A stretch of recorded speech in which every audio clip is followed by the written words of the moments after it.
is a dangerous game. Baby, how long you been feeling the same? Tell me all the little things that you wanna say.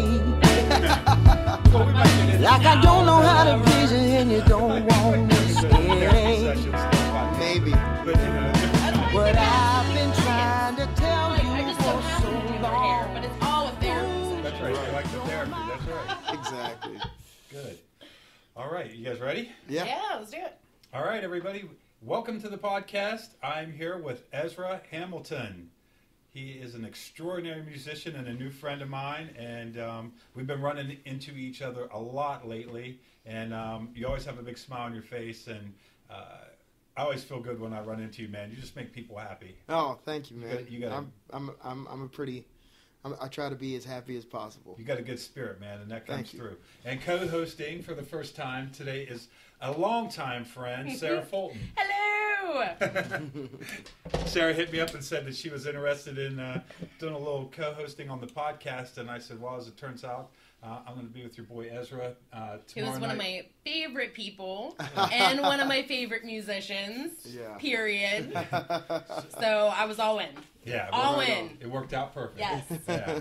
So, being that I just met you, tell me, like, I know that you're in a bunch of different things musically. Let's get that out of the way for anybody else who may not be familiar with what all you're into.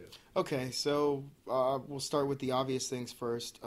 There's Hit Play, which is my cover wedding corporate entity 6-piece band that has been playing in and around the region now since 2012.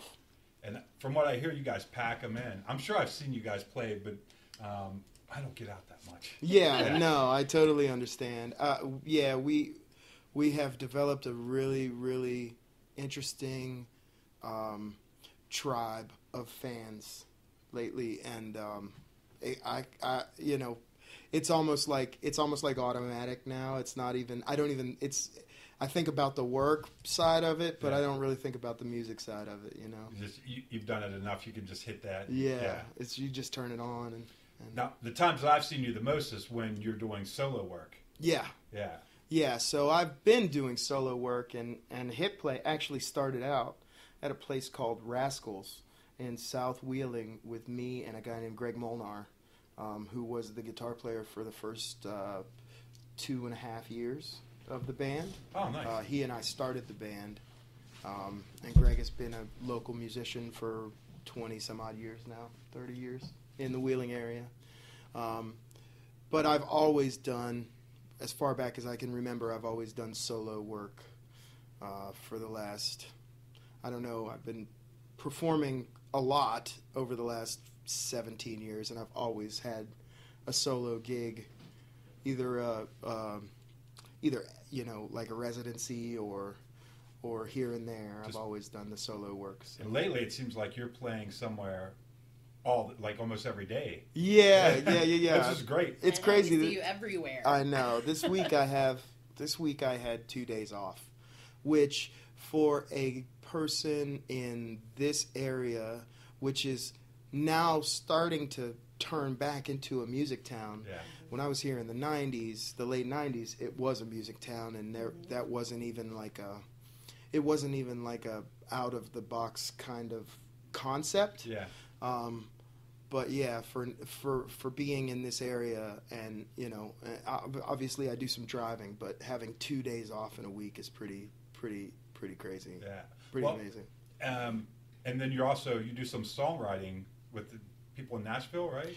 Yeah. So 2 years ago, maybe. Yeah, I think it was about 2 years ago. A friend of mine named Brian Craddock, who used to live in Charlottesville, Virginia, where I was when I left Wheeling in 2000. He moved to Nashville, but he's the rhythm guitar player for Chris Daughtry, the American Idol guy. Yeah. And he's been with Chris since Chris was on American Idol. After Chris left American Idol in 2005, he's been with Chris for years. Wow.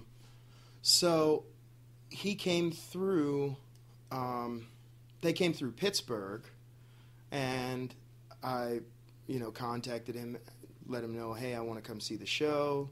So, I got tickets and backstage passes, and they played at the, whatever the Pitt University's basketball arena is. Yeah. They played there with Train and Christina Perri and OAR and some other bands. But the night before they played, he was in town for 2 nights. We got together at his hotel room and wrote the first song that we wrote together. And since then, he's relocated from Charlottesville to Nashville. So I've been going to Nashville once, twice a year to do songwriting sessions with him and other Nashville That's incredible. folks. Yeah.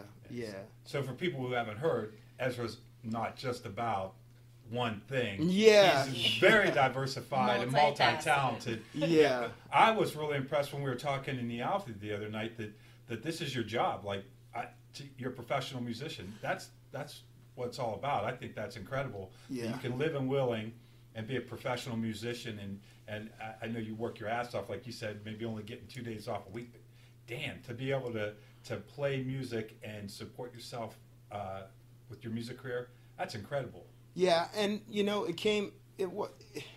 it took a long time. Sure. I've been playing music for... It's not easy, right? I've been playing music now professionally since I was 15, so 22 and a half years. And things have been great for the last 3 years. Like, to the point that I didn't have to work a day job. Sure. And all that kind of stuff. But I had to make some smart business moves, too, which, assembling a team that is dedicated enough to get you to the point, regardless of if it's the large scale or the small scale. On a smaller scale, assembling a team that can make it so I could get to there took a long time. I had to make sure that I had the right people around me, and now I have the right people around me, and the thing just keeps growing. Well, and I know I keep referencing we had a great conversation the other night in the Alpha, so I'll probably be bringing that up. But I know that you had a pretty solid business plan. Like, you didn't fall ass backwards into playing music professionally, and you really... Yeah, I mean, what I... smart about it. Yeah, well, I tried. I mean, I was talking about American Idol. I looked at that. I mean, for a long time, I would do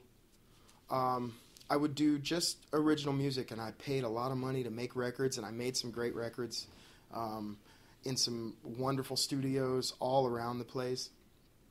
But in 2012, I got the idea to kind of follow the American Idol business model, which was take a singer with a story, have that person sing songs that people know and love until it gets to the point that you can introduce that person's own music into the thing. And now that I let it happen organically. So that took 5 years. Right. 4.5 years. So last year was the first year that I released a record, and I've got another record in the works, and I'm planning the release to be a little different than last year's release.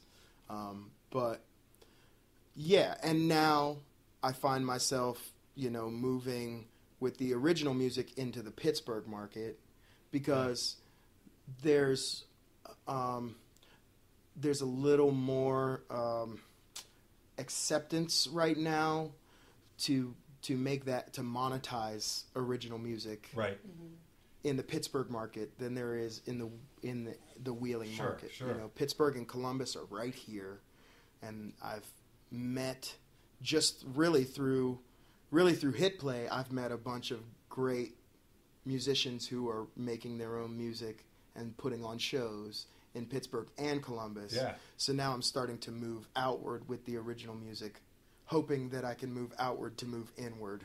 Yeah, well, you know what I mean? I'm sorry to interrupt you. I'll go and then you go. Okay. I love that you used the word organic because I think that's when things always work out best for me. When I just kind of go with the flow, if I try to fight it too hard or I try to put a round peg in a square hole, it doesn't happen. And I like the fact that being in Hit Play has opened up doors for you. I know with independent films, we talk about all the time that we don't know what person's going to give us that next thing that we need to achieve a goal.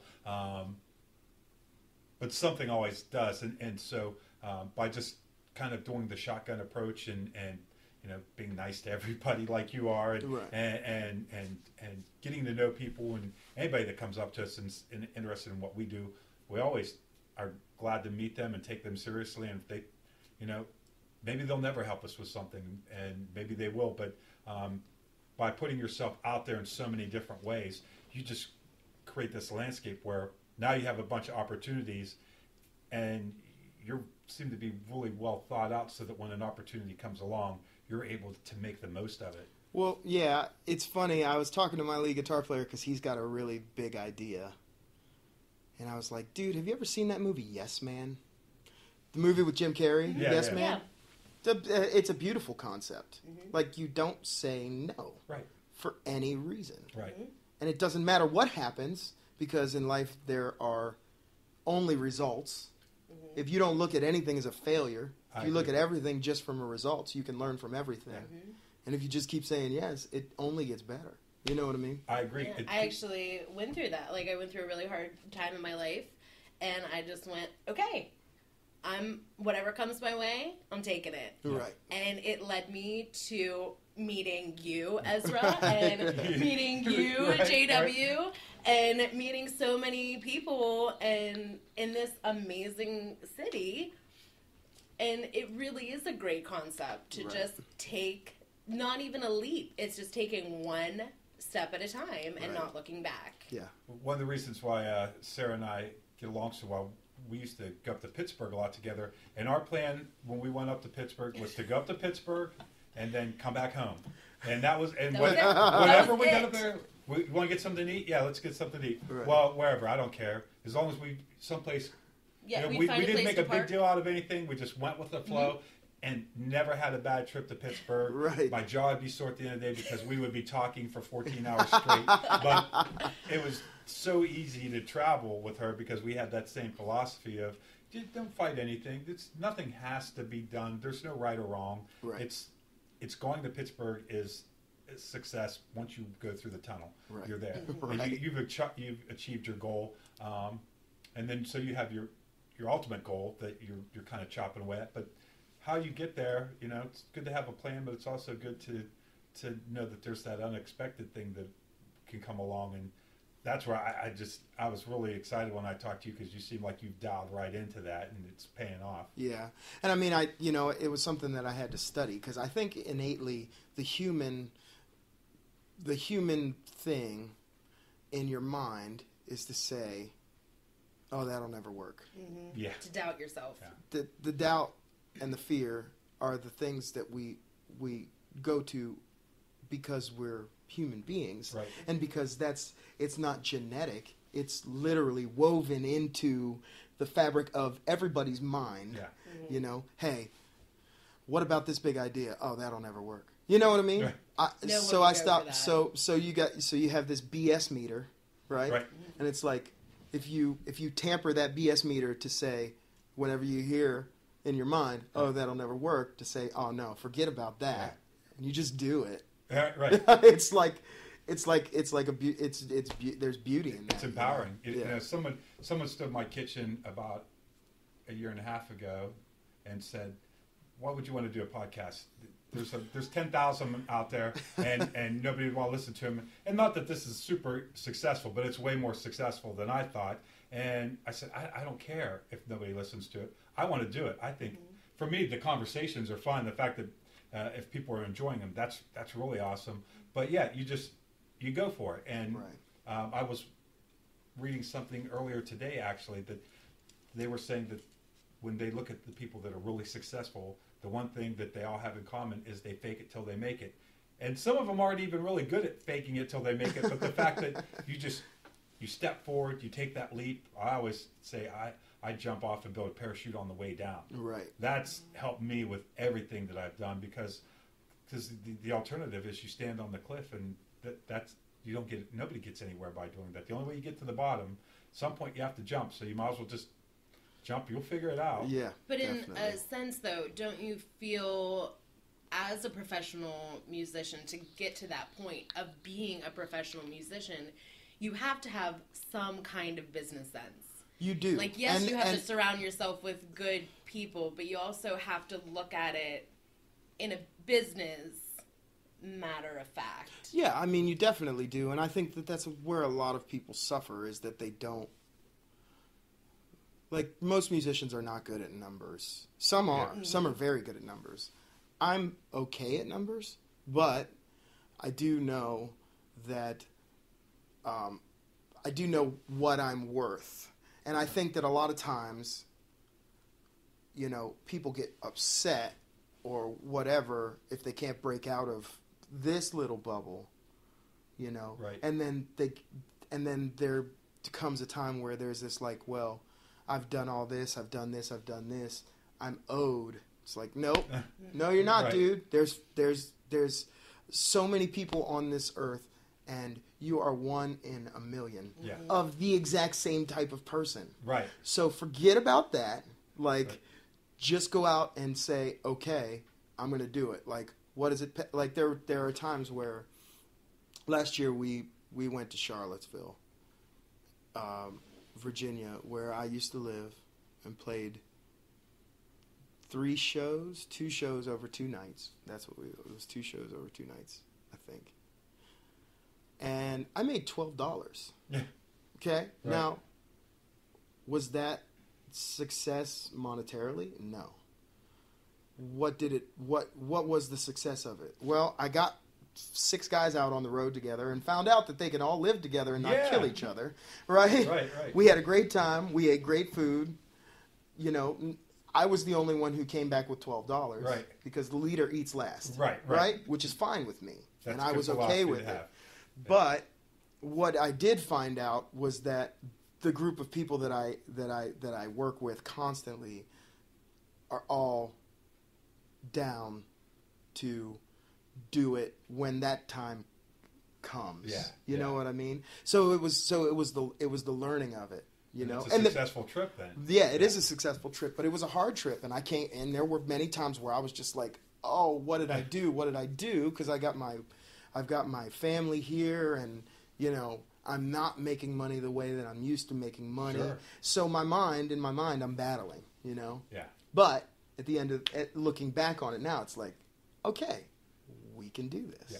You know what I mean? This can happen. Sometimes you have to search a little bit and think about to find the silver lining in the cloud. But Right. I always think that they're always there because, and even if it's a miserable failure, then you learn from that. Right. But in your case, you learned something good about the group. Plus, you got to expose a group of people to your music far away from here, which Right. is nice. And Yeah. Oh, and the show, like, the shows themselves were very successful. And that's, the music that was made was very successful. And you need those $12 nights. Right. You need them. Yeah. Exactly. To let you Good know, point. Exactly. I'm still doing this. Right. Pay me nothing. Right. I'll walk away with 12. That's 12 I didn't have, Yeah. but I'm doing it because this is what I love to do. Right. Exactly. And- Exactly. And honestly, like for me, when it comes to some of the things that I'm into, when I think about monetizing it, which I really don't think about too much, I always worry that the money will become too much of an issue. I know I played in bands before where we started to do pretty well, and you started to get a little bit of money rolling in, and then you're looking at the door because now you're thinking, you start seeing dollar signs. And you know what? Every time I do that, it's not successful. Yeah. So I have shifted my paradigm to say, I'm going to sing my ass off. I'm going to play my guitar as if no one is in the room, and I am doing it for the same reason I was doing it when I was 14 years old and learning. Right. You know what I mean? Because I have to. Yeah. It's not even a want. It's not even a want at this point. It's like, if I'm not, there have been times where I've tried to take time away Right. from being who Right. I am, and it's impossible. I'm miserable. Yeah. I'm miserable. You So miss it I'd rather just be who I am in any situation than try to be something I'm not and worry about the money. You Right. know what I mean? That's basically what it is. So a lot of times now, even with hit play, like we do, like when we're doing somebody's wedding, I look at that like a service job. I used to clean carpets with my brother when Right. I lived in Chicago. Somebody wanted their carpet cleaned.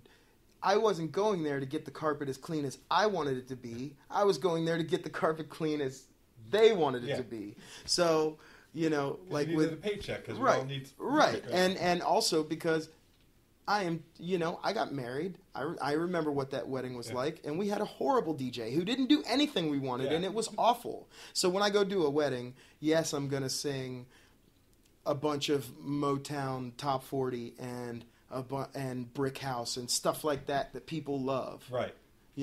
But like with Hit Play Now, if we're going to, we might pull out some obscure something or other, like a song that we started doing is If It Makes You Happy by Sheryl Crow. Now that was a hit, right? Right. But that is not a song that people expect a bunch of 30-something-year-old dudes to sing out, at like a vineyard or something, what I mean? Right. So when it's either a service job or it's a job where, hey, we're going to play some songs that we like. Yeah. You know what I mean? What was it like going from doing covers in a cover band to doing your songs? Like your originals. It was kind of like a very it was like being an Israelite. Like walking through the desert for a long time trying to get home even though you're not very far away. Yeah. Right? Mm-hmm. Yeah. So that's really what it was for me, and we just did one of our original music showcases at River City a couple weekends ago, and by the end of the night it was like, oh, this is great. Even in the rehearsal room, like we're playing through these tunes that I've written or that the band has helped on the arrangement or however the song came about. Sure. But it's not the Bruno Mars and the Justin Timberlake and the things that people know this group of 6 people for. Right? It's like this thing that is just so personal to everybody in the room and everybody loves the music, Mm-hmm. And it's like being at home. Yeah. You know what I mean? Now you're doing your art, so it's not a service job.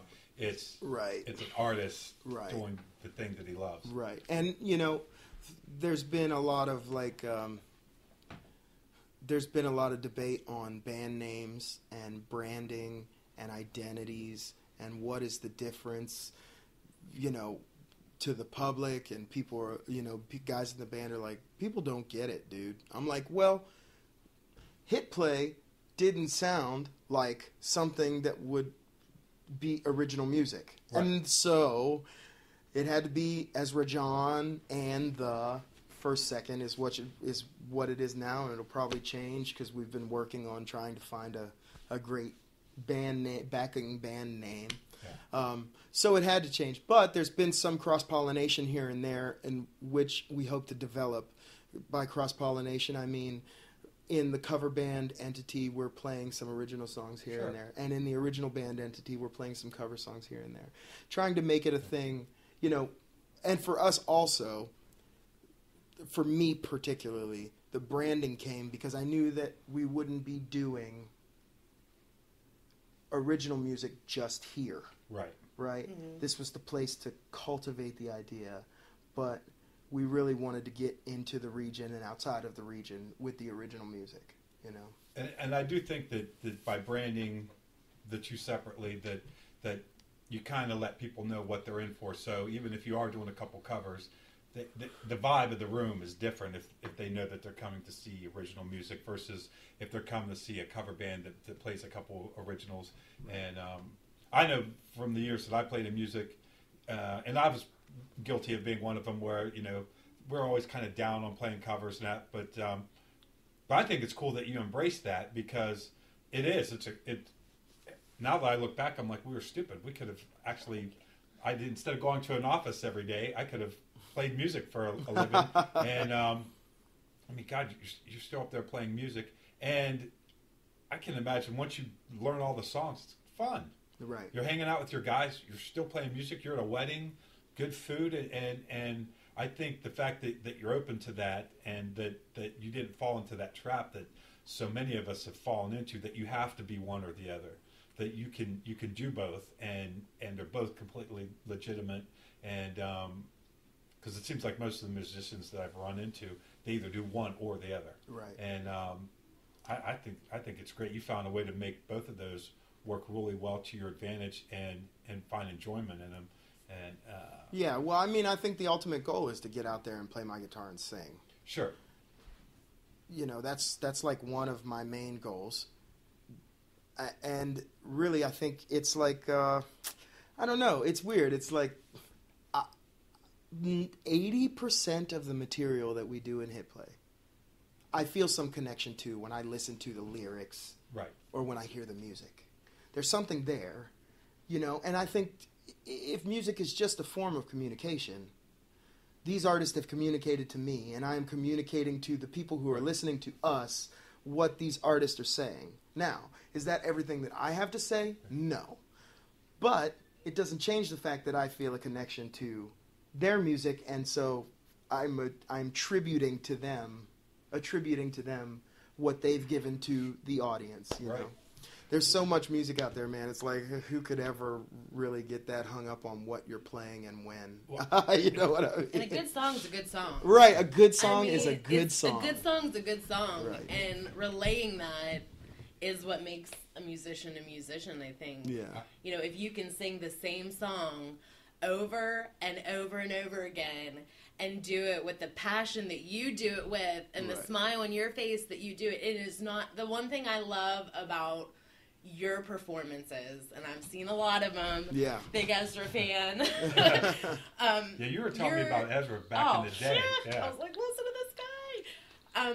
You're genuine. Right. Absolutely. You're genuine, and that, as a musician myself, I respect that. Yeah. And I believe it would be very difficult to do that every time. But that's the power of music. Right. You could have the worst day ever. You strap on that guitar, you play the first 3 chords, you're in it. Right. That song is you in that moment. Yeah. Yeah. And that's my therapy. Those are my therapy sessions. And I am blessed to have multiple therapy sessions every month. You know what I mean? Like, no matter what is going on in my life. And I can really, now what's interesting is that I'm curtailing what's happening to me in the moment into the songs that I'm playing, be them covers or originals. Right. You know what I mean? Like, if I'm not happy that day, or if I'm having a bad, like, life is not going exactly the way that I envision it, you're probably going to get a different show from me. Right. You know what I mean? Yep. Well, because you you're must genuine. know how many songs. Oh, hundreds. At this point, hundreds. Maybe thousands, right? Yeah, maybe thousands. Probably, yeah. Sometimes I play songs I've never played before because I've listened to them so much. And you can just... That's the nice thing about being an audiophile that happens to play an instrument. Sure. You know what I mean? Yeah. Like, I had a session earlier, and, you know, we're going through, and after we got done working, we're just listening to all this music. Can we mention who it was? Sure, of course. Yeah, Christine Kinnear from Mange. And I was very excited when I found out that you guys are going to be working together, from talking to both of you at the Alpha the other night, and you guys are, you know, from different ends of the spectrum. Right. But when I heard that you guys are going to be working together, I told Christine, because she did a podcast with me last night, and I said, I'm so excited about what could come from this. I think it could be great. Well, that conversation that we had almost facilitated the entire thing. That's awesome. So, well, you will get a thank you in the liner notes if we ever get a record accomplished. I appreciate that. Yeah. I'm just excited to hear the record. I think I'm hoping that you guys do one, because I think it would be great. The thing I was going to point out too was when I saw you the other night, you did some covers. You did Prince. Right. And you did Whitesnake. Yeah. And the person who was with me, she didn't know the songs. I said, yeah, because Ezra's doing his own version of them. Like, you would not know, unless, like, I'm from back in the day, so I know Whitesnake. Right, but that's not how David did it. You know, that's not how Whitesnake did the song. When you do a cover, it's completely your own. The Prince song that you did, it's not really a cover. I don't think of it as a cover. I think of it as Ezra doing his version of that song, and you put your own spin on it, because I don't know, those are two different things in my mind, and we're just sitting back there floored at how good the show is, because I haven't seen you perform in a while, because like I said, I don't get out that often, and I'm like, damn. This guy lives right around the corner here. He's here in town, and this is what the kind of music that we could come listen to. Yeah, and I think that's the thing. It's like, for me, there's a bar in my mind of what excellent is, and I'm trying for the 3 hours that you see me. Every time you see me, I'm trying to get there. Yeah. Right. And that bar is really just, okay, is it transcendent? Like, am I out of my own head right now? Am I not thinking about anything? Do I go to that nothing place during the performance of a song? So I'm always trying to get there. Yeah. I'm pushing myself to get there. You know what I mean? Because when I'm not thinking, that's when there's peace. Yeah. And when I get that peace, it's like, oh, okay, cool. I'm done. Like, I've done what I needed to do inside this music for myself. And I think when you're in that spot, that's when the audience really can vibe on it the most. Right. That's when it's the most relatable. And I think that in all kinds of art right now, because there's so much going on, there's thousands of hours of content on YouTube that are posted every hour. Right. Anybody can make a record in their bedroom with a laptop computer these days, and that's good and bad. I mean, there's a lot of great music and a lot of artists are getting exposure, but then there's also just so much to sort through. I have a hard time finding new music these days because there is so much going on. So I think the currency of the day it's going to be authenticity. Right. And you can't manufacture authenticity, and so you have that, and I think that's already served you well, and I think in the future that's what's going to separate you from the pack, because that's what people look for. That's the one thing that makes you stand out, like a star in the middle of the background of everything else. And I think it's an interesting thing, because you mentioned YouTube. Like, you see people who are truly authentic and can be that way in their bedroom, in front of a camera, with nobody there. I find that I can do that too, but there's a weird thing in my brain that's like, okay, camera's on, or okay, tape's rolling, so it's got to be this way or this way or this way. Like, when I'm out on the patio at Later Gator, I wish more people had their camera out, and I wish I could get that footage, because like, I know that's a different thing than like being here and like turning on the camera and setting up the microphones and like, trying to get to that place. Well, it is different because without the audience, it's more of a sterile environment. And I think you feed off the audience. I know that the times that I was ever in a recording studio, I couldn't get out of my head, and I was always the worst I played, and it's those moments when you're not thinking about it, like you said, and that's so much easier in front of an audience. Even with like the podcast, I think we decided not to wear headphones, and that's probably good, because even though maybe the sound quality for the audience, my apologies, isn't as good, I think when you're wearing the headphones, you're a little too acutely aware that the microphones are there. Without them, they kind of disappear into the background, and we have more of a casual conversation. So I think it's worth it that we're all relaxed, as opposed to having to sit right up to the microphone. And so the same thing, that it's definitely a different vibe when you're concentrating on performing for the audience. Yeah, I'm not really sure how people on YouTube do it, and I've attempted. You know what I mean? It's not that I haven't tried, because I'll try anything. Maybe they don't have the experience of playing in front of a live audience. So. Right, and I think they don't. And I've played hundreds and hundreds and hundreds of shows. I've probably done over 1,000 shows since 2001. Yeah. So you're kind of, in a certain sense, you're spoiled a little bit too. I am, and I definitely am. And, in a good way. In a good way, and I'm very grateful that I get to do what I get to do, because you're living the dream. Right.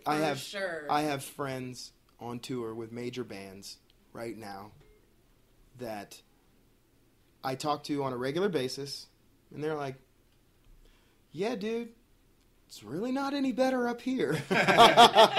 Like, you're doing what you want to do, and that's all, like, so I'm hearing that from my peers who are with Taylor Swift and Randy Houser and Chris Daughtry and Dave Matthews Band. I hear it from them. It's like, hey, you're doing okay, man. Well, success to me is not measured in fame. No. I almost feel like once you get to that point, where else can you go? Right. And now you have so many eyes, so many opinions, so many people that don't matter reining in on your life. Right. So I think your success is vast. If you can have a whole valley fall in love with your music, what more do you, I mean, really, what more do you need? Yeah, and I think that's, I was telling you the other night in a conversation, actually with Christine, there's this funny song that my brother turned me on to a long time ago. We were talking about some personal development stuff, and it goes, I'd rather be 9 people's favorite thing than 900 people's 9th favorite thing. Yes. Yeah, I love that. You know what I mean? Yeah. It's just so true, man. And I think that when I was younger and when I played music, the idea was that you'd get a record contract and you'd make a lot of money and be and that was being a professional musician, and that was making it. And now I think the more and more the model is the DIY, where if you have 1,000 loyal fans worldwide out of the 6 billion people in the world, that's not too hard to do. The math of that's pretty much in your favor. But if you get 1,000 people that'll buy every CD, that'll come to the shows when you're in town, that'll really support what you do, buy a T-shirt, a bumper sticker, a DVD if it's what we do, that'll download every podcast or whatever, you can do pretty well from that, where you can make a middle class living. And I think Josh Taylor and I talked about that rather than, I don't need to have the Tommy Lee tear down a mansion so I can park all of my sports cars next door to me to be successful. That if you can, and from my standpoint, you're already there because you're doing it professionally. Now, to make more money, to have a little bit better comfort level, I think we all would mind having more money. But I think that the definition of a success is kind of less and less these days about the amount of money you make, and it's more about the freedom that you have to make the art that you want and to have control over your destiny. And so a lot of artists, particularly musicians and stand-up comedians, are kind of taking back their careers, where they just do everything themselves. They make all the money goes to them, and nobody can tell them what to do and what not to do. And that you can see, like, the network television suffering, radio is practically dead. Yeah. And it's probably good that those things are failing, because I think the authenticity and the DIY spirit of the individuality stays when you're in control of your own destiny. Right. Too many cooks in the kitchen ruin everything. So. Oh, yeah, definitely. And it's interesting because, like, I'm at the point now where I'm ready to do whatever music I know for a fact that, like, there are guys who are doing, like, the major tours. The artists that are doing the major tours are, like, locked in to their thing. Funny story: a friend of mine who writes with a larger artist wrote a song that kind of sounded like The Weeknd, right? And they were excited about it. They were like, "This is hip. This is cool." The record execs came back and they were like, "It's okay." And we're like, "What are you talking about? This is like the hottest stuff on the radio right now." Right. And they were like, "Well, The Weeknd can get away with that. You can't." And that was the end of the tune. Wow. The death of the tune, right there. They killed his art. They killed the art, right? Yeah. Mm-hmm. Because when you get to a certain level and people know you for a certain thing, that is who you are, and you're not breaking out of that box. Right. Unless you do something crazy like the top 5 of the top 5, the pop stars, like the Miley Cyruses, who can go from, like, writing trap pop music, to, like, going back to the Miley that everybody knew 5 years before. Right. All that stuff happened, right? So that's her deal now, which is fine. She can do that. But, like, for me, I've at a certain point last year, I thought I had painted myself into a corner. Right. You know what I mean? Yeah. So, that the project that I'm doing with Christine is nothing.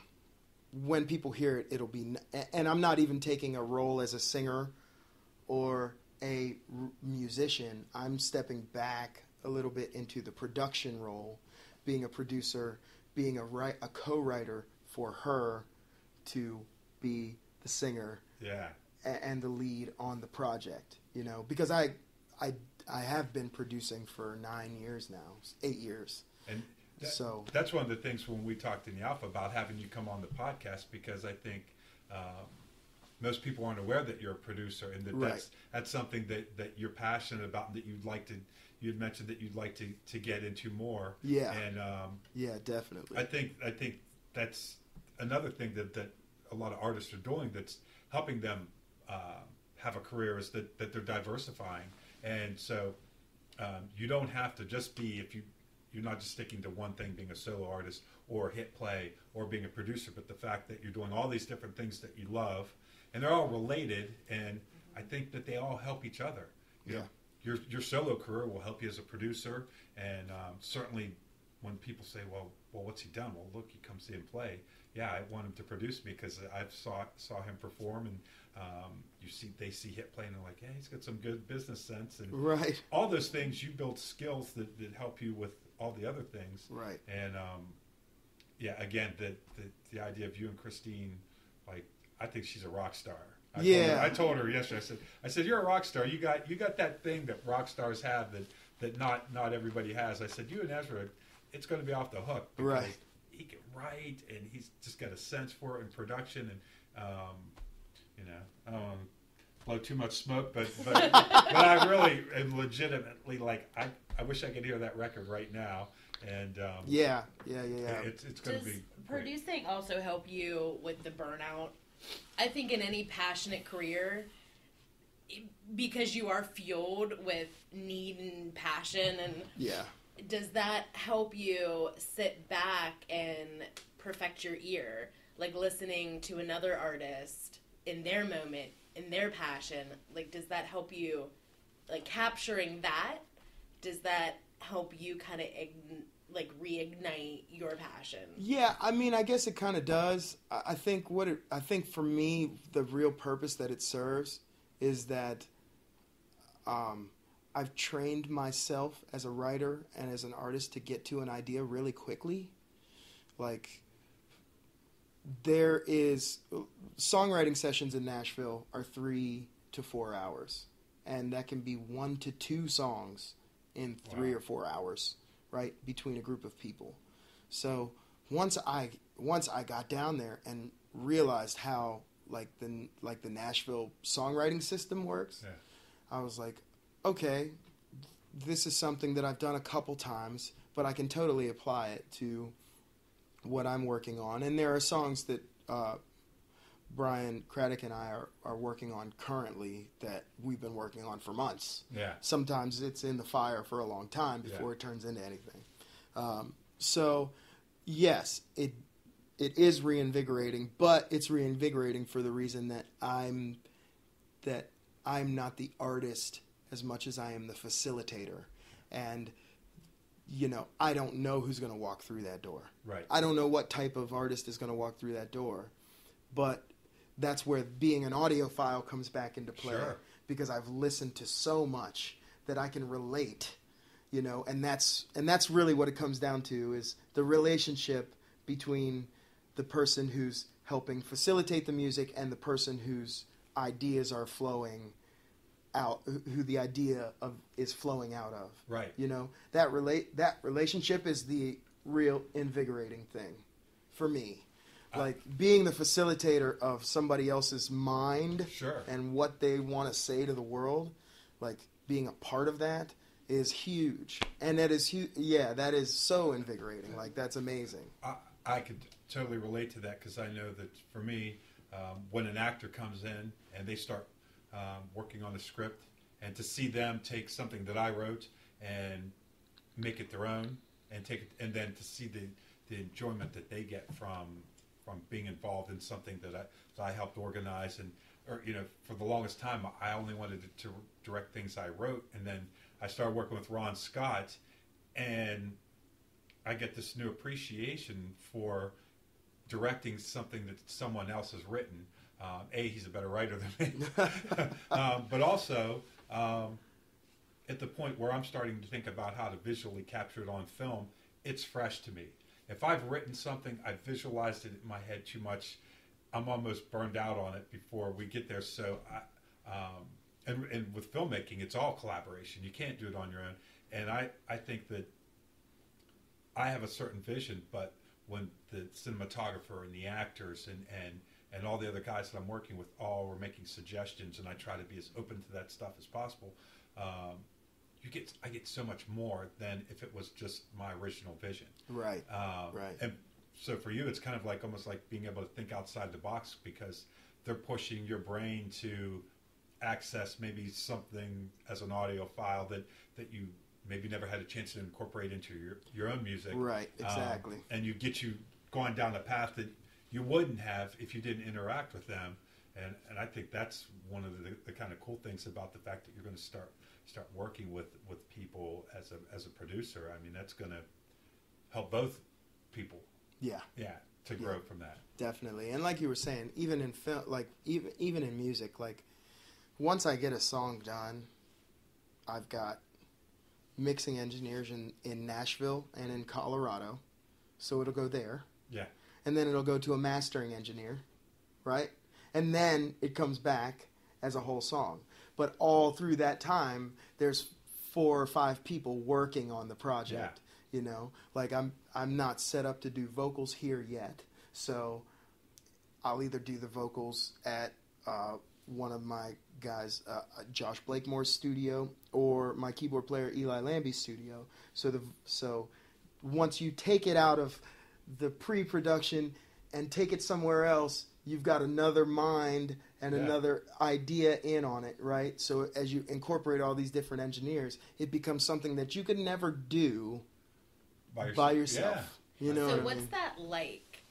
Like, okay, so you've written the song, you've poured your soul out on a piece of paper, right? And now it goes to Yo Boy to the right, that goes to another guy to the left, that eventually tornadoes back to you. Right. So take me to that moment when you hear your original song playing back at you when it's all finished. When it's What's all finished, if it is done correctly, right? It's as exciting as being on stage in front of an audience when there's all that energy in the room, and you can feel all that energy, and you're tapping into that, and there's this ebb and flow of energy between you and the audience. It is as exciting for me as a musician and an artist as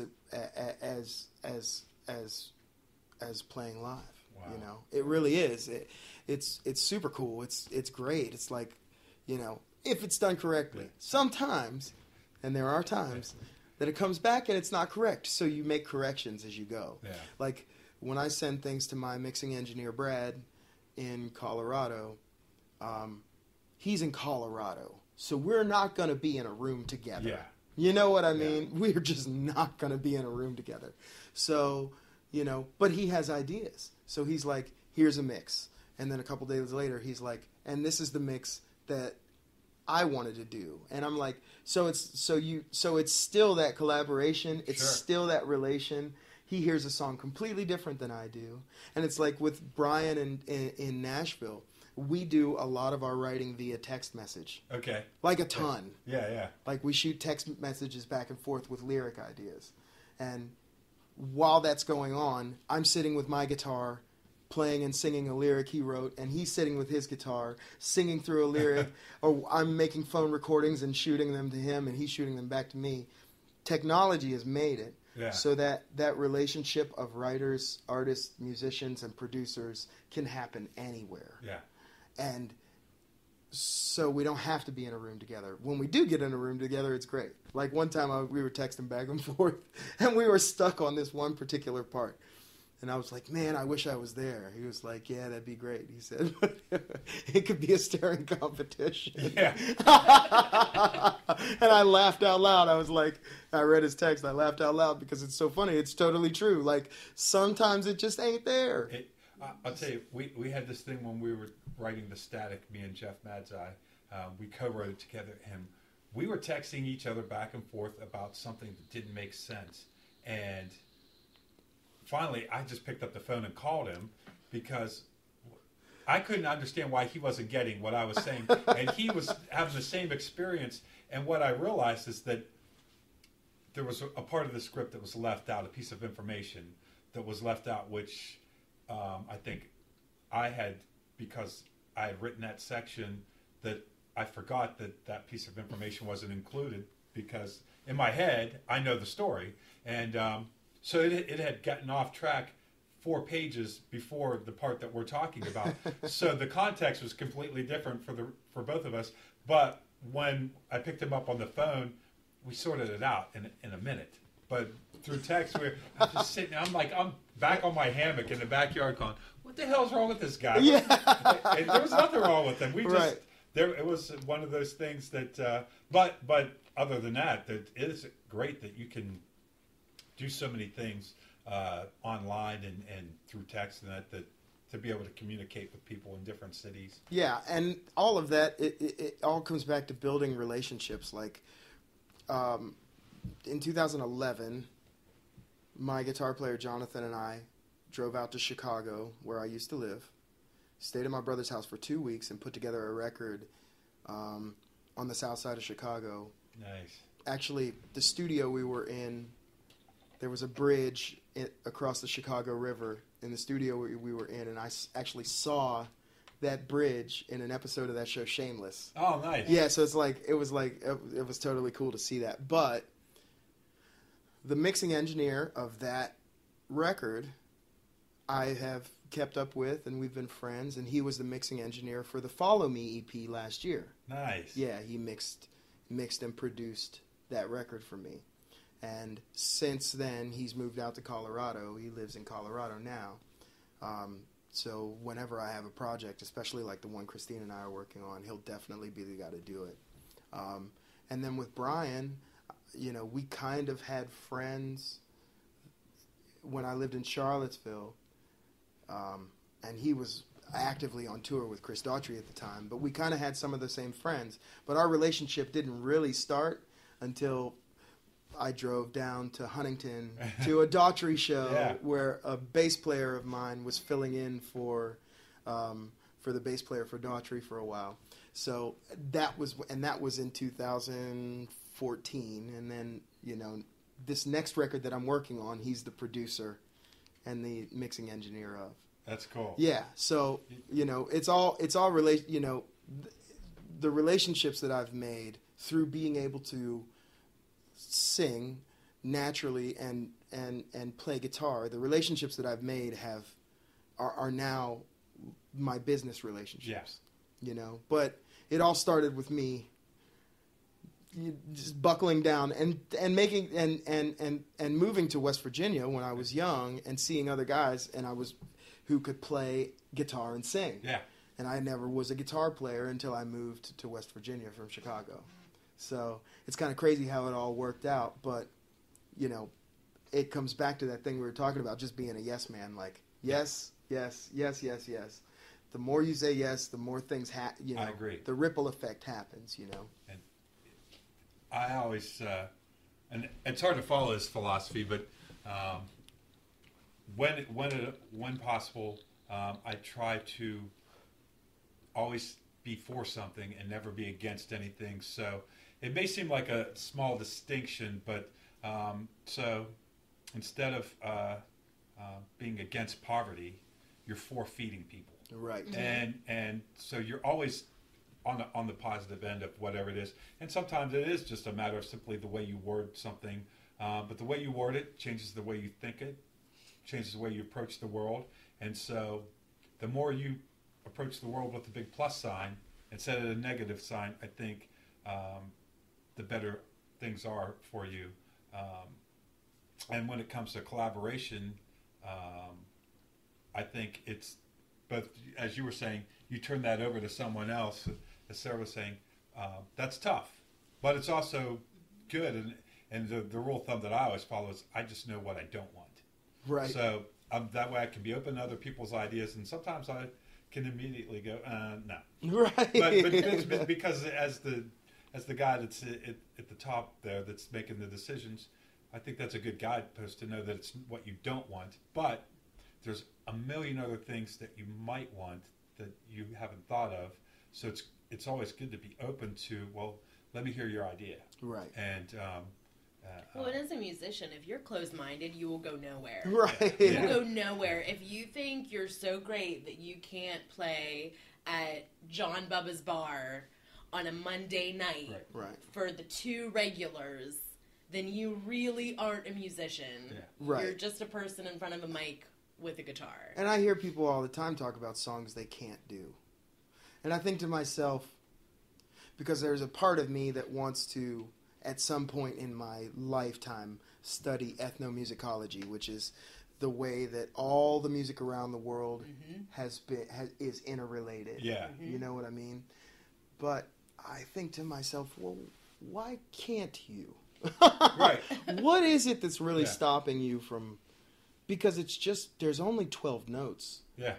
And there's only so many words. Right. I mean, people come up with new words all the time. But in popular music, if you look at popular music from then to now, from the beginning of American popular music, like, why can't you do that? Yeah. You know what I mean? What is it about that? What is it about that song that? So it all comes back to like personal preference. Okay, so then what you're actually saying is my personal preference is that kind of music sucks. Yeah. And I don't want to have anything to do with it. Well, I cut that. There was a time where I tried to be that way in my life. Yeah. But it never worked. Nah. Like, I can vibe out to Stevie Wonder or Bjork Yeah. at any yeah. given moment. Mash them up. And they're completely different. Yeah. You know, but to me, it's just like, oh man, that's a feeling, that's an emotion, that's a moment that somebody created and crafted, and I know there's something in there. Yeah. And if it's making me feel something, then I want to listen to more of whatever that is. Sure. You know, whatever it is in the moment. You know what I mean? I can listen to dubstep on the way to work in the morning, Oasis on the way home, Yeah. and Chet Baker as I'm falling asleep. Right. And thank God that I have an appreciation for that many different types of music, because at the right moment, the right song, It's everything. It's everything, absolutely. everything. And I can imagine now there's certain things that I'm less fond of. Right. But I've definitely changed my thinking to where I try not to say that sucks. Right. As much as I just say that's know. not for me. Right. And It's not my genre. yeah, because not everything is for you. Now, when it comes to learning something to play a song or something that may be out of your wheelhouse that's difficult, a lot of times it's just a matter of having the time. Like, yes, I could eventually learn to do that, but is that a mountain that I need to climb, that the time spent to climb it and the effort, is there other mountains that I should be climbing at the moment? Well, yeah, I mean, some music is just for appreciation. Some music is not for learning. Yeah. You know what I mean? And I think that you have to make that distinction. But I also think, you know, how many times in a tune do you hear a phrase or a snippet of a phrase repeat, like there's a pattern in popular songwriting? Yeah.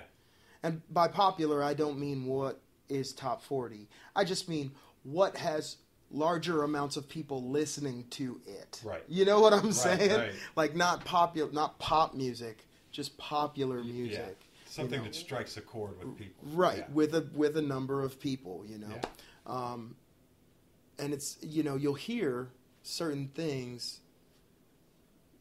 They might not be said the same way, but there's certain sentiments that are just woven into the fabric of all music, you know. And I think it's really interesting. Like we have a lot of deep. My drummer, my lead guitar player, my saxophone player, and I, who are the oldest members of the band, we're all 30, 40, 50, Yeah. right?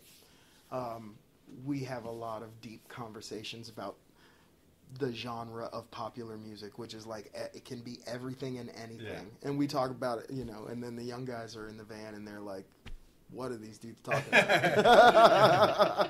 They're like, what are they talking about? Like, and I'm like, oh man, you got to hear this. And I think a lot of it comes with age too. Yeah. Like some of the younger guys in our band don't have a taste for a lot of like the stuff that comes up in conversation. Sure. But it comes back to I think an age thing.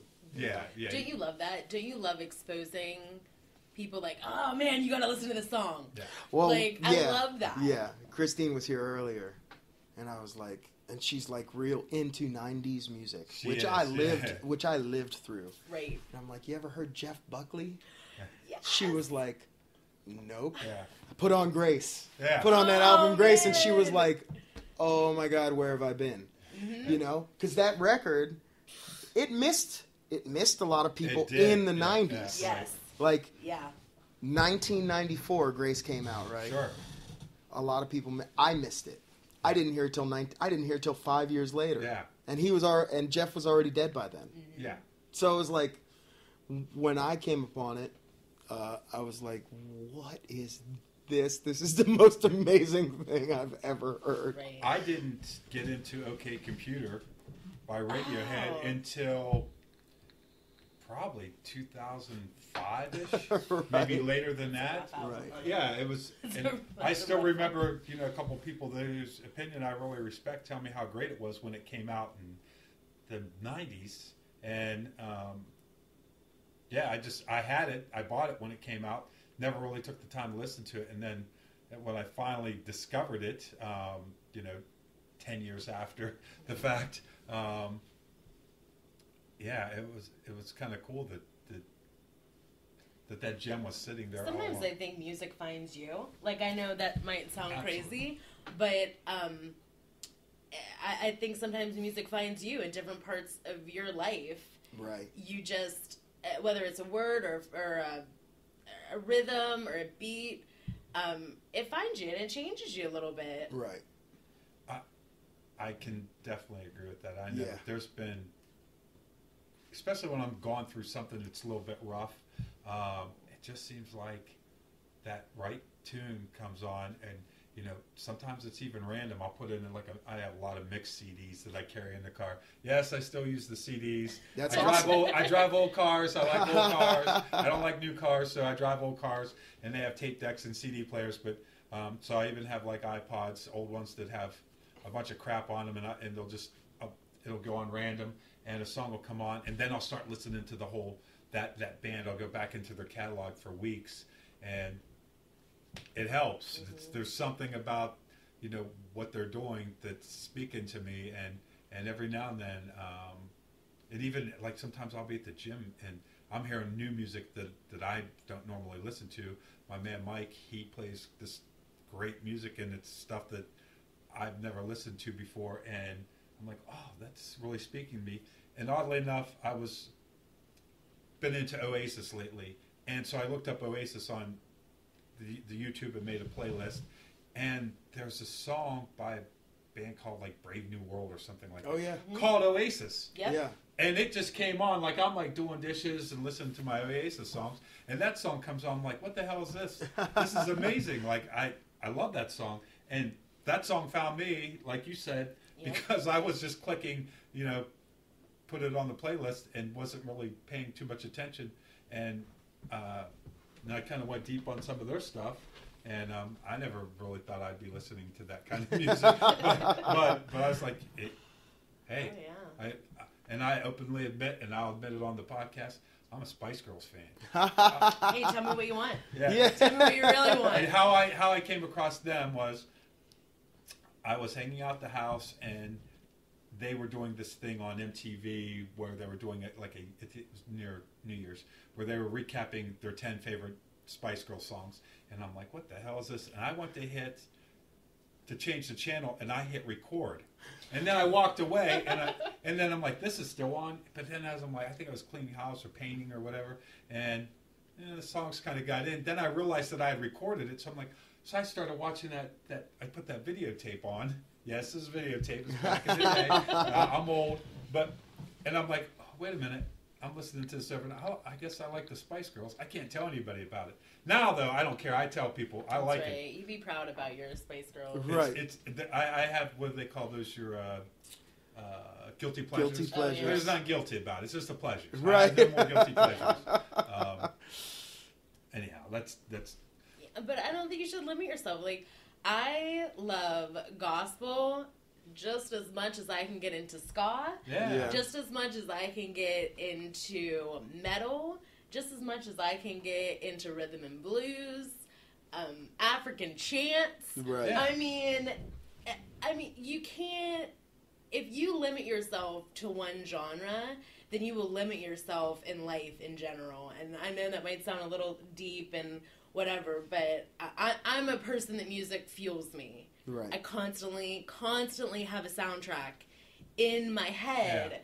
Yeah. No matter what I'm doing, I constantly have a soundtrack in my head. And I think a lot of people, if they just kind of like stopped their noisy lives, then they would be able to listen to that and find the things that shape you and find the things that fuel your desire and fuel who you are. Right. Well, I think my philosophy on life now I'm getting deep on Ezra's podcast. It's all good. Let's go there. Let's go there. And I got this from Guy Ritchie, where he kind of talked about, he takes everything is precise with him, and but the little things affect the big things. So I try to be a minimalist, and I think when you throw out things and you're real careful about not acquiring new things, you're making you're paying attention to the choices that you're making with possessions. If you're paying attention to the choices you're making with possessions, then you start to make you start to pay attention to all the choices that you're making. So kind of in the same way that you were talking, that by being open to music, it also trains you to be open to other things. Right. So everything is interconnected. Right. So I think that being open to music makes you be more open to different kinds of people, and so that's kind of like the bigger philosophy of life, I guess. Right. But it seems to be working for me pretty good. Yeah, no, it definitely does, man. I think, and that's the thing, like, it's not, I have people who haven't heard music, like, they don't hear music from certain decades, like they miss out on decades. Yeah. You know what I mean? Decades of music. It's like, we'll just go back, and that's the other thing, is the interconnectedness of songs. Like, you see all these pop artists now paying out the families of Marvin Gaye and Right. and all of these different, the Gap Band and stuff like Yeah. that. The reason why, and it's because the sounds that they're using sounded like something that influenced them, that in the moment they were writing that song and they were like, they may have not noticed it, but it's there. Like, I just think it's so funny. And when we first started doing, which I think is a great song, "Waiting on the World to Change" by John Mayer. Nice. I was like, this is a great song. And then I really analyzed the chord structure.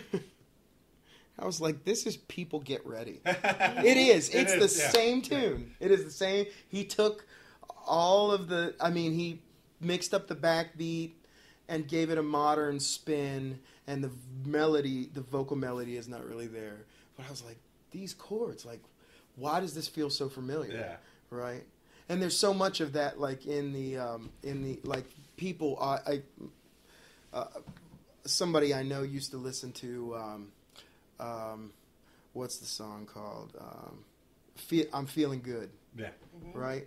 Now, for me personally, I know no other version than the Nina Simone version. Right. But then, you're right. Absolutely. So when I heard, what's his name, Michael Bublé do that song, was like, what is this? I did too. I had Blasphemy. One of those, like, swerve Yeah. the car. I know. It was like, this is blasphemy. Yeah. Because I know Michael. nothing but Nina's version, Mhm. right?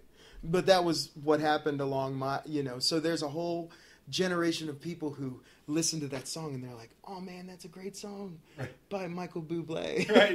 They have no idea. Michael didn't write it, and neither did Nina. Yeah. But her version is the one, Yeah, right? right. I've just recently started doing in my acoustic show, Bridge Over Troubled Water. Nice. Nice. But what I do is I take the Aretha version and the Paul Simon version and marry them a little bit, right? Now it's the Ezra version. Right. But I love that song, and I love the lyrics. Oh.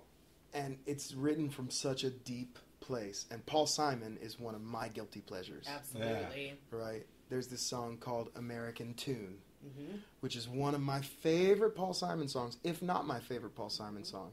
But I didn't know it until I heard somebody else do it. A jazz singer named Kurt Elling from Chicago, who's somewhat famous. Yeah. He does a version of American Tune by Paul Simon, and it brings me to tears. But I didn't know it was a Paul Simon song. Yeah. So then I went and did my research, right? And I think people don't do that. Yeah. Mm-hmm. I don't think The so. average listener doesn't do that. The audiophile does that, and I'm that guy. Like, if I hear a tune, I was sitting here talking to Danny Padden last night about Jay Dilla, and there was this one Jay Dilla sample he was talking about. So we went and found the original Yeah. song, and it was like, wow, he didn't really do much to that. Yeah. Like, he didn't do much to that sample, but, like, the tune itself Willie is so Nelson. amazing. You know that there's a website that you can go on that it'll play you the original song for the sample to the different music. Really? Yes, I have to find it. My Yeah. friend Phil Cole hooked me up to that. Nice. Anyhow, Nice. so But yeah, no, Willie Nelson. Yeah. He wrote "So I Will Always Love You." Yeah. yeah. I mean, come on. And Dolly Parton sang it And first. Dolly's Parton And sang then it Whitney, first. and then if you go Right. on YouTube, there's a Chris Cornell version. Is there really? Yes. Yes. I have R.I.P. that. Chris Cornell. But Yeah. it's just Yeah. that. Like, a good song is a good Doesn't matter. song. Doesn't matter who wrote it. Like, No. And that is kind of a hallmark, though, of an artist is that if you can take a song and make it so it's forever your own. Right. That's what they used to say about once Jim Neighbors sings a song, it's forever his own or something. and that it doesn't happen often No. that a musician can cover a song to where they can transcend that song into it's their own. Even like when the Red Hot Chili Peppers did Higher Ground, Right. I had no idea that I wasn't into Stevie back then, so Yeah. I had no idea that was a Stevie Wonder song. But that's actually what led me to Stevie was listening to that, and I think they both do an incredible version of that song. But Yeah. there's a lot of talent in that. That one thing I wanted to bring up was, so I was listening to a song today, and there was this chord change, and it just when they did it, it just hit me. I was like, oh, that feels so it's sad, And there's certain chords that are sad, and there's certain notes. I'm like, oh, he went there, man. He was going along, it was kind of a happy song, and when he did this, like I guess it was maybe I'm a drummer, so I don't know. He went to the minor. He went to must have been like a Yeah. minor chord. He went to the minor chord. It just felt so natural, and just took it down there. And now all of a sudden, the tone of the song changed. And I remember Glenn Danzig once. I watched him in an interview, and he's sitting there with the guitar, and he's like, "These are the chords I like because they sound dark and evil." And that's his whole vibe and everything. But, right. But that idea that there are just some notes, some chords, some sounds that throughout time they convey that certain emotion, and when you nail those, Yeah. it's Yeah. really powerful. Yeah, and the real, like, music theorists, like the guys who study theory, and that is their passion, like, they know how to put those chords together. I've done a lot of that by accident and by feel and by ear. Yeah. But there are guys out there who know how to write that music that just makes you, like, write the actual notes. They know what chords do what to the human psyche, which to me is an amazing thing. That's where I really get into classical music, because I think that's what, because they're, obviously they're not playing all the instruments, so they're able to write it down on paper and hear it in their head, and Right. and they kind of. So I think that kind of the more scientific approach to be able to draw that. But then there's something about an artist that just picks up a guitar when they're in a bad mood or a good mood or whatever it is, and they can convey that emotion just without hardly overthinking it. It's just, they start playing and the mood that they're in comes out. Yeah. Sufjan Stevens. Who's That guy, Sufjan Stevens? I don't think I'm not even him. Yeah. You got to tell me about it. You just have to listen. He plays a gaggle of instruments, and he's got this really interesting dichotomy, somewhat like Bon Iver, Bon Iver, excuse me, where he writes a lot about spiritual stuff, but from a secular standpoint. But he plays all these instruments, and he knows all the theory behind the instruments. And so there's one song in particular that is kind of famous, and you've probably heard it on a soundtrack, called Chicago by Sufjan Stevens. And it's just the way it feels.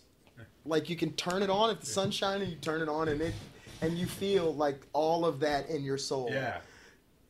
Just in the first 8 measures. That's like awesome. Just the way that the strings are happening, it just feels so good. So it's really cool, man. It's really cool. That's I was telling Christine last night about Jane's Addiction. Yeah. And beginning of Nothing Shocking, Up a Beach, and why I thought from the start there that Dave Navarro, great guitar player, because he created that feeling of these big, huge waves crashing, and I don't care what anybody wants to think about him doing tattoo shows and Jane's Addiction. If you listen to that song and close your eyes, you can just picture these big, huge 100-foot waves crashing down on each other. Right. And he does that with the guitar, and of course the rest of the band are playing, but that's Dave doing that. And that's just an amazing thing that music can do. And you're gonna have to play me that song before we leave. Yes. Now I want to hear it. Yeah. If you've never heard it, it's just it's an experience in itself. So, I want to do this before we even think about wrapping up. You were born in Chicago then? You grew up in Chicago? Born in Chicago, south side of Chicago. Lived there till I was about 13 years old. My mother is originally from here. She graduated from Weirton High School in 1956 or 7. My mom and dad had me late in life. So in 1992, 93, we moved here. My grandmother had Alzheimer's, and my mom and I moved here, and my dad stayed behind for about a year and worked. But we moved here so we could help my grandmother. And I ended up going to Magnolia in New Martinsville. I graduated in 1998. And in 2000, I moved to Charlottesville, Virginia with Matt Husel. Oh. Yeah. He had been there with his band Humble Sacrifice from back in the 90s. He had been in the Charlottesville area and came back and then moved back to Charlottesville. When he did, I went with him because I didn't want to be in Wheeling anymore. Right. And I was young, I was 19. That's how I was young. Yeah. 20 going on 21. Yeah. He ended up leaving Charlottesville about 3.5 months and going into seminary. Oh, wow. Yeah. So he left Charlottesville.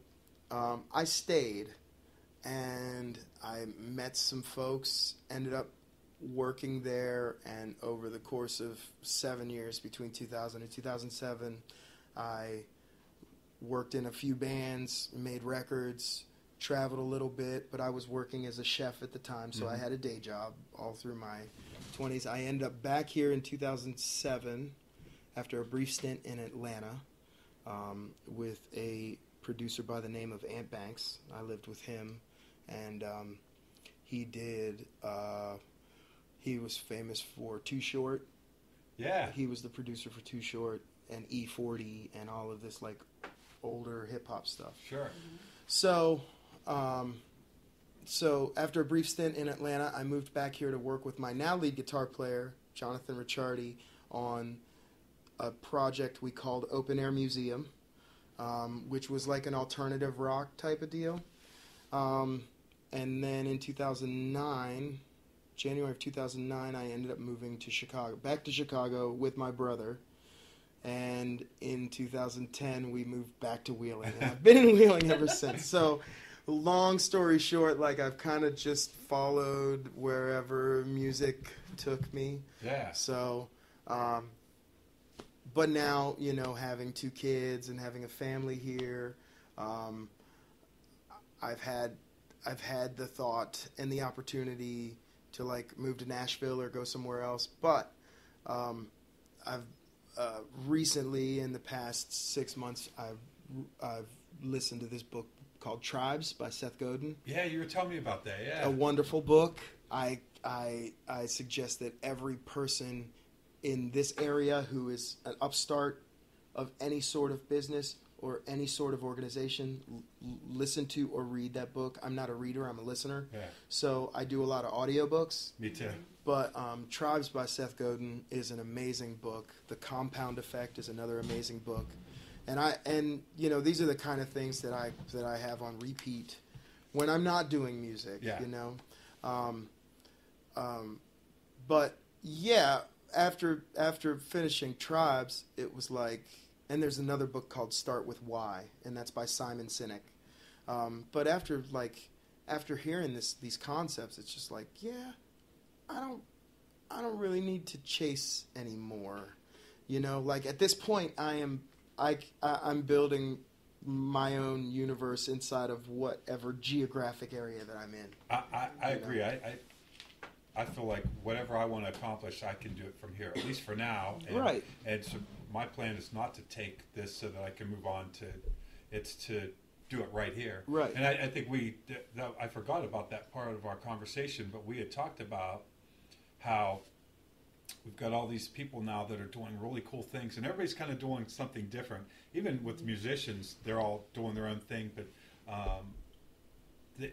the idea, I think we even talked about a barbecue one day where we get a bunch of people together with the idea of like, talk to someone you haven't talked to before, get to know someone better that you haven't, and the way we all work together, you know.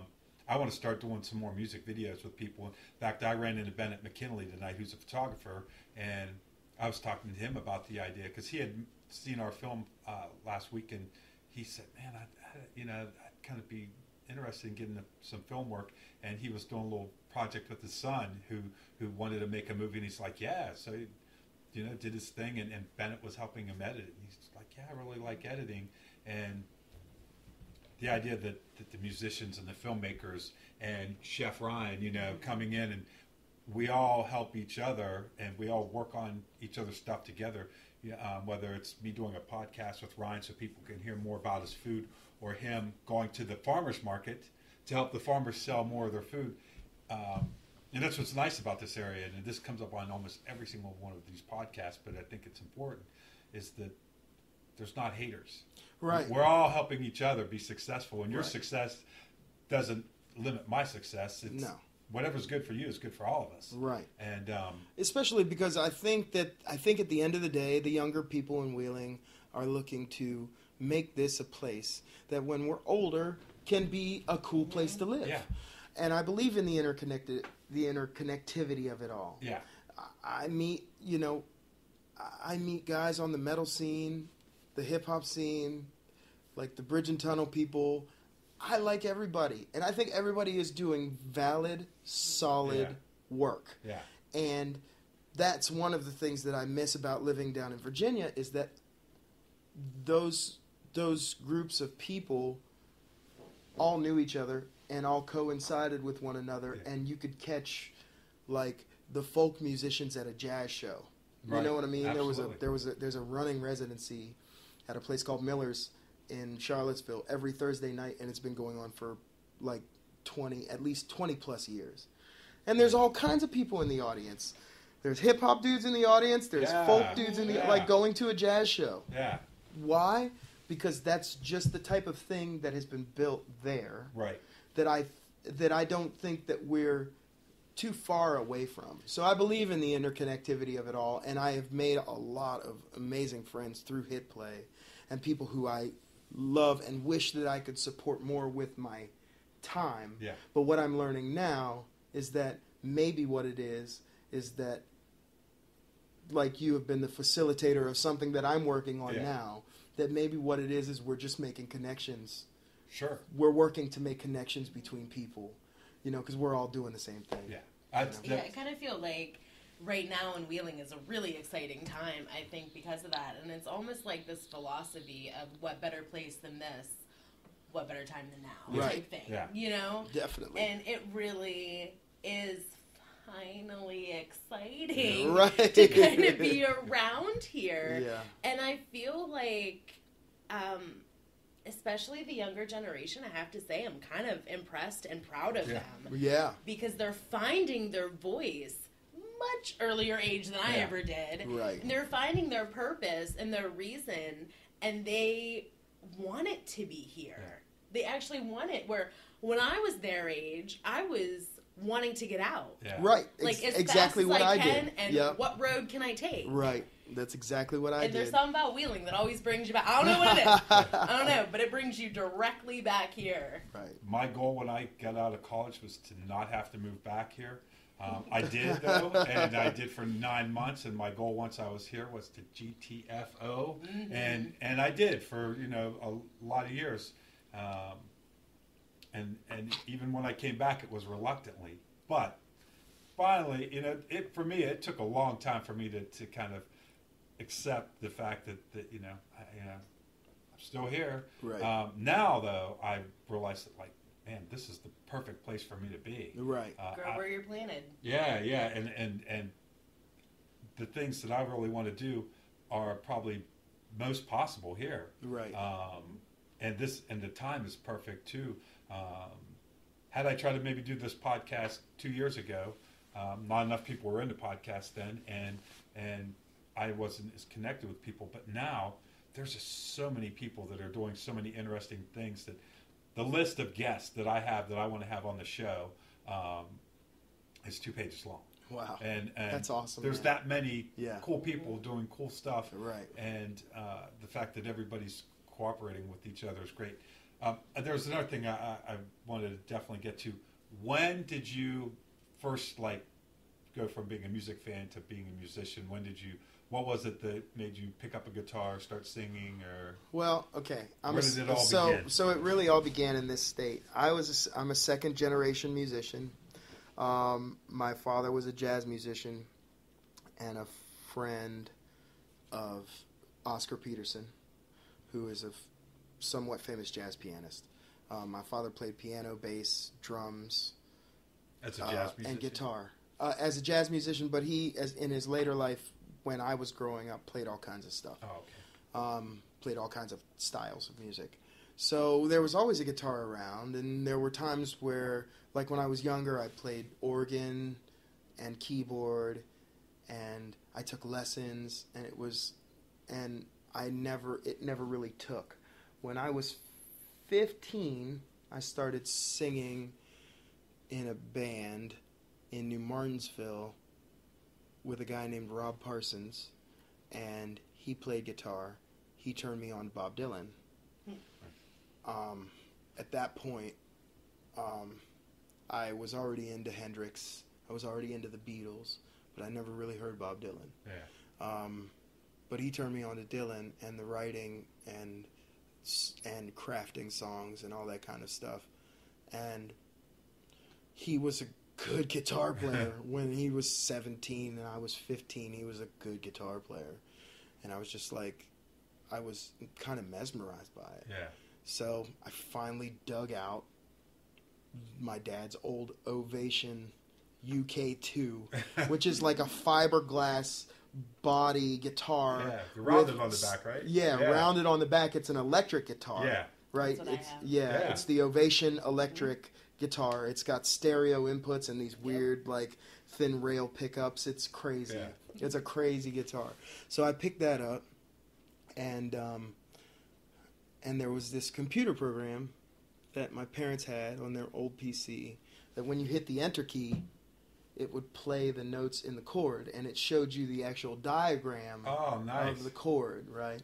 So I picked up all the open chords from that, and then everything else that I've learned has been from playing with guys who were 20 years ahead of me. But it all started from watching somebody here in New Martinsville play and sing, and I could sing, but I couldn't play, and it was like, oh man, I got to be able to do that. So from the time I was 15 till the time I was 16, I probably played like 6 hours a day. Wow. I just didn't put it down. Once you found it, you... Right, I never put it down. I never could. And even then, like, I would, by ear, find these really interesting chords, and they'd be like, dude, what is that? And I'm like, I don't really know. So it took me a long time to, like, and making some more relationships with better players, jazz players, and fusion rock players to figure out what I was actually doing. You had the ear. You need to find the ear. Yeah. So now I pick up a guitar and it doesn't really matter the tuning. And I still find chords that I've never played before. You know awesome. What I mean? Yeah. So it's really a lot of fun. But yeah, it all happened from me being like a Chicago kid who moved to the sticks, and getting into like rock and roll and finding out that was something that I wanted to do. That's where it really came from. So what got you on the stage though? I've been on the stage since I was 6 years old. So that wasn't like I was my first vocal recital was I think I was 7. Wow. So I've been singing since I was a kid. Yeah. But yeah, I mean, what got me on the stage, like in bars and stuff like that, it was just like, oh man, that's the coolest thing you could do. And there could be 5 people there, but when I was that age, it didn't really matter how many people were there. It was like, those dudes are doing something that I want to do, So. It is... So it chose you. Yeah. It chose you. And it did. It did. It was kind of my cast in life. If I was thinking about it that way, I always, as a child, Christmas parties, stuff like that, we would go to somebody's house. My dad would sit down at the piano. Yeah. Everybody would gather around, and he would sing and play some song that he wrote, or some popular song at the time. And I was like, that's pretty cool. Yeah, you see the power of that, right? Yeah, there is power in that. And, and so the rest of it has all just been the learning curve of, okay, now I know how to make the art. Now let's figure out how to actually make it so that it can be a viable thing for me to live off of, which has taken the most time. Sure. It's taken the most time and the most shaping of character. And just being the type of dude who, like, if I say I'm going to do something, you do that, which is, as an artist is against nature. Yeah. You know what I mean? Yeah. A lot of times artistic people have a hard time with the business side, and a lot of very talented people have kind of not done as well as they could just because they couldn't either find someone, if they're lucky, they find someone that does that for them. Right. Or... But I think in the modern world, the idea is that you got to be able to do both. Right. And if you don't know how to write up a contract, or email an invoice, or like just have a game take plan. phone calls, or have a game plan. Yeah. Like, hey, this is what my year looks like, and in the fourth quarter of the year previous, you start booking for the first and second quarter of the next year. Yeah. You know what I mean? Like, if you don't understand even what a quarter is. Yeah. Like, a quarter, how to work quarterly in building your weekend life as a musician. Like, you might want to pick up a book or listen to somebody who knows what that's all about. And I think that even back in my band days, I always looked at anybody that was really successful, even local bands that were more successful than us. I always try to think about what is it that they did that gave them the leg up on everybody else. And a lot of times it's obviously being really talented, but I mean, I went to see this band Brainiac, which were legendary now in Dayton. But their very first show, they hit it hard. It was Battle of the Bands, and I remember being there in the front row at the very first show and being blown away. And I thought, all right, that's one way to do it. Like, you can start out kind of crappy and build an audience, but there's something to be said for just like nailing it in the basement. Yeah. So the very first time people see you, they're blown away. Right. And I'm like, that is, if you can do that, if you can come out with like a full set of great songs and perform them like perfectly and just blow everybody away on the first night. I mean, that they were the talk of the town, and the buzz never did die. Yeah.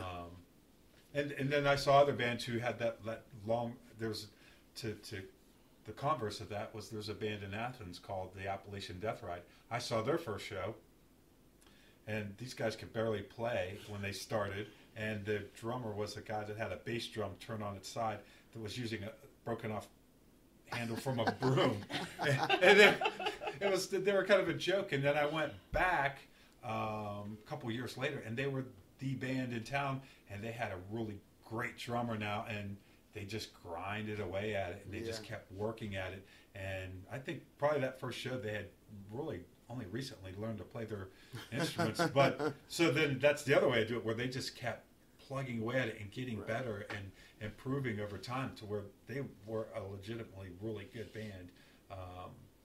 So then trying to figure out which one of those worked for me. Yeah. Yeah. Yeah, definitely.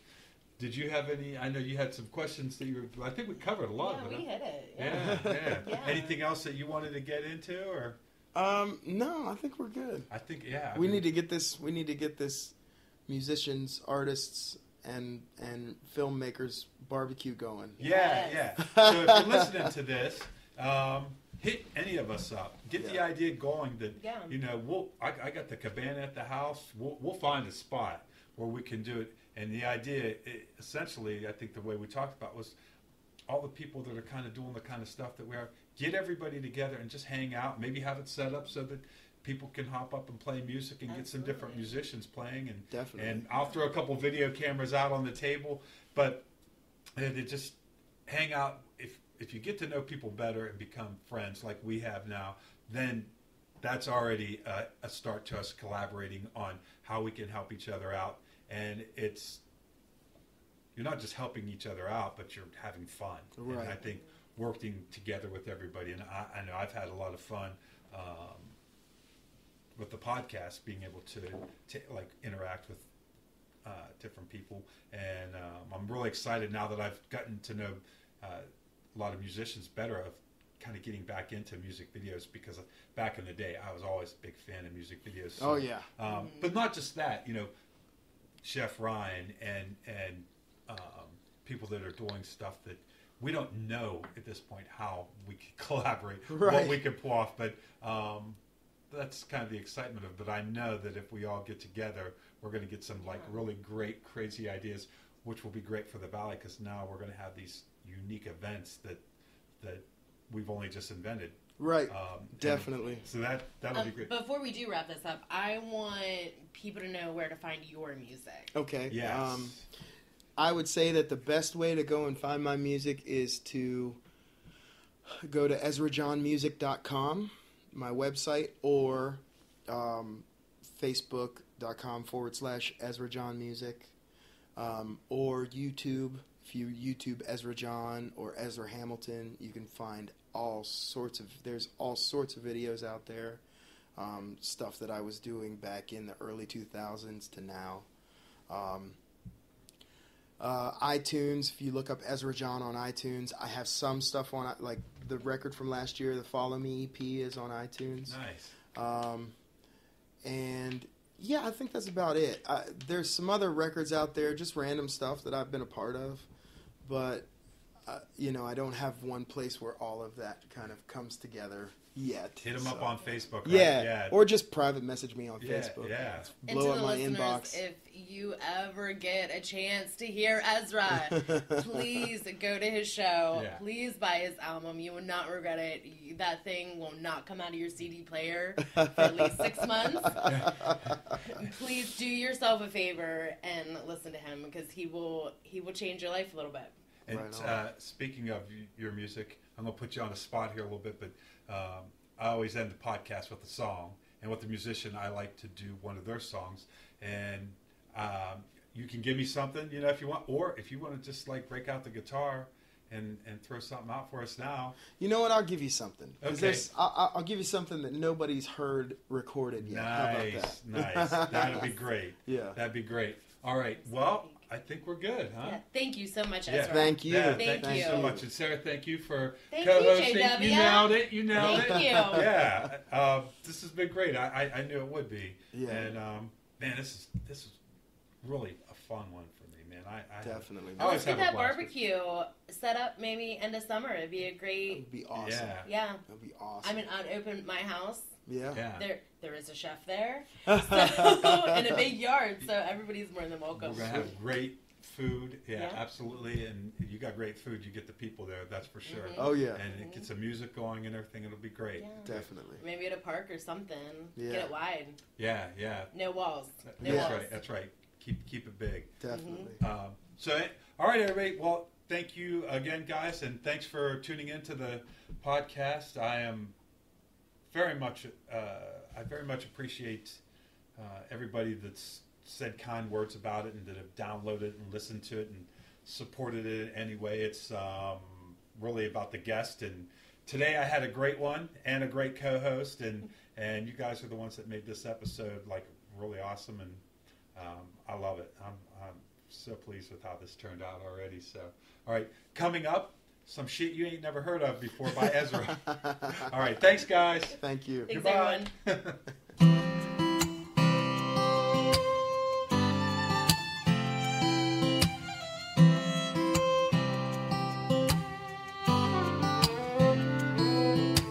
I need reminded. Sometimes I go blind, and the way the cards are falling, I don't realize when I'm trying not to cry.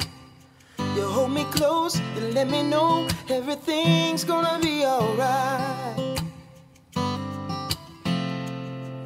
When I'm stressing and I can't get free, you are my faith, my saving grace, and everything I need. Just give me this moment to say that I'm grateful for you. Just give me this moment to say that I'm grateful, yeah.